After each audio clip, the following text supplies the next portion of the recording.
Hingga saat ini Amerika Serikat belum mengucapkan selamat kepada Prabowo Subianto atas hasil sementara Pilpres. Namun, Gedung Putih berharap hubungan baik yang selama ini terjalin bisa dilanjutkan di masa pemerintahan mendatang. Hal itu disampaikan juru bicara Dewan Keamanan Nasional Amerika Serikat John Kirby dalam konferensi pers pada Selasa 5 Maret 2024. Ia mengklaim pemerintah Amerika Serikat mengikuti dengan cermat proses penghitungan suara yang sedang berlangsung. Prabowo diketahui unggul baik berdasarkan hitung cepat lembaga survei maupun real count sementara KPU. Kirby mengatakan Amerika Serikat telah menjalin hubungan baik dengan Prabowo sejak ia menjadi Menteri Pertahanan. Jika nanti Prabowo terpilih sebagai presiden, maka Washington berkomitmen untuk melanjutkan hubungan itu. Amerika Serikat sendiri pernah melarang Prabowo untuk memasuki negaranya atas dugaan pelanggaran HAM pada tahun 2020.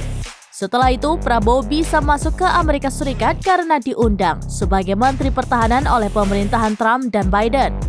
Meski hasil pemilu belum diumumkan, Prabowo yakin dirinya akan dilantik sebagai presiden Oktober nanti. Beberapa negara juga telah menyampaikan ucapan selamatnya, termasuk China, Australia, Inggris, hingga Rusia.